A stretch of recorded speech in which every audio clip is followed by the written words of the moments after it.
Hey Google, turn on dining light. Got it. Turning the dining light on. Alright guys, it's time to unbox this huge parcel that we bought from Sir Frederick Flores of Mandaluyong City.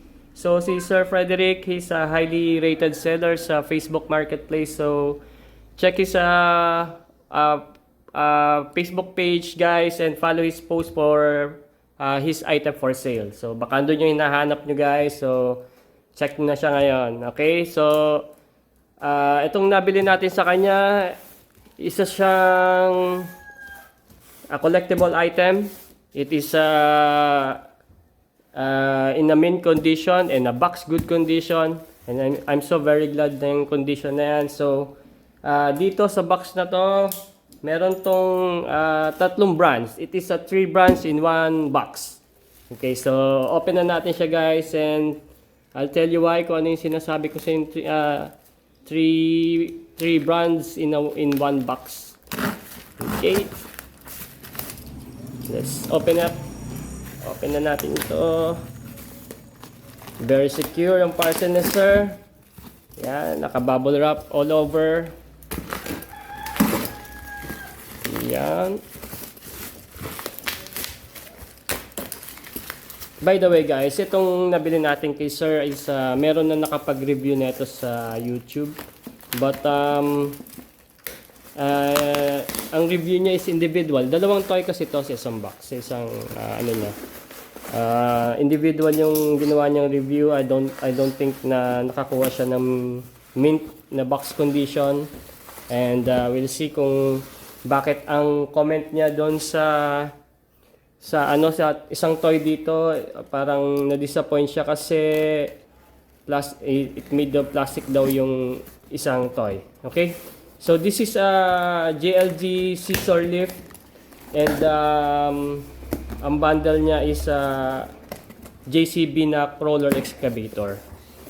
Okay, by the way guys, this is a 1:32 scale. Medyo malaki talaga ito. Yeah. What is this? Tape. Oh, yung bubble wrap. Okay. More bubble wrap sa loob. Thank you, sir, for securing my parcel. Napaka-secured na itong parcel na to. Thank you very much. Okay. Ito pa sa side na to. Ang dami talagang bubble wrap, guys. And it's a good thing, no?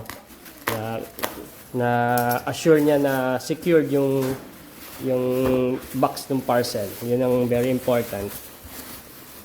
Okay, so ito na siya. Uy, naka-plastic pa. Talaga naman, iningatan. Okay, so I'm very glad that we found this toy na very good condition, mint condition, and yung box is also in mint condition. Yan. Okay, so ang ano na to, it is a United Rental, you know guys. This is a company that engage in leasing heavy equipments. Okay, so ang toy dito is it is a JLG 3394 RT scissor lift and JCB na MIDI 8060 excavator. Okay, so ayan siya. Okay, anyway guys, this is part 1 of 2 and this video is for unboxing purposes only because we only have a limited time. Just stay tuned guys na para sa individual tawag dito, review ng mga toy na to. Okay, so yung bigat niya kasi nga dalawa siya, no? I think wala namang 1 kilo.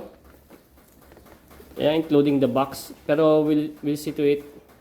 Ititimbangin natin siya. Wala kasi kung kahit digital lang na weighing scale.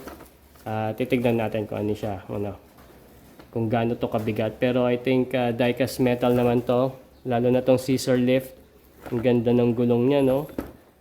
Well, based dun sa napanood kong review nito, itong nasa taas na to, yung work area na yon nasa taas ng scissor lift is plastic, made of plastic.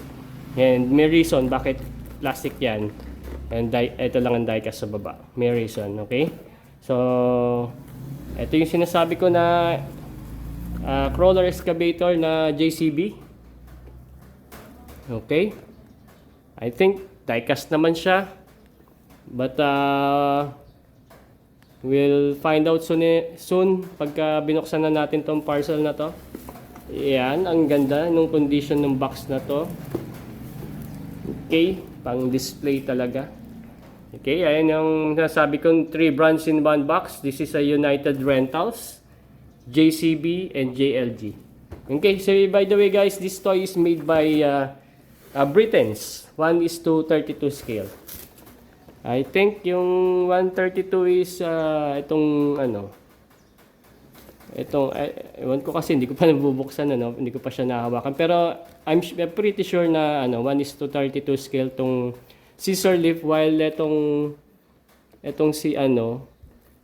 crawler excavator, parang ang tingin ko sa kanya mga 1:50 siya. Pero we'll soon find out kapag nabuksan na natin to. Okay, by the way guys, this is the original price ng parcel na to nung binili. Naka-sale siguro to, binili to sa US. This is a $24.92 original price. But may markdown dito na $1,496.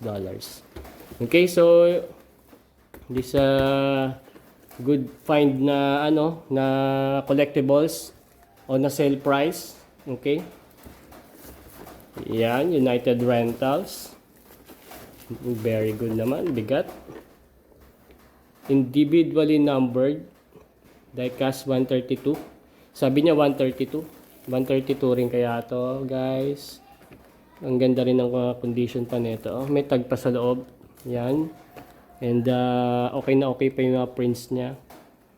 Okay, so please stay tuned for the part 2 video of this toy na. And soon we'll having a diecast toy review for this toy. So if you like more of this guys, just follow my page. I have a TikTok, Facebook page, and YouTube account. Okay, so I'll see you on next video, and goodbye.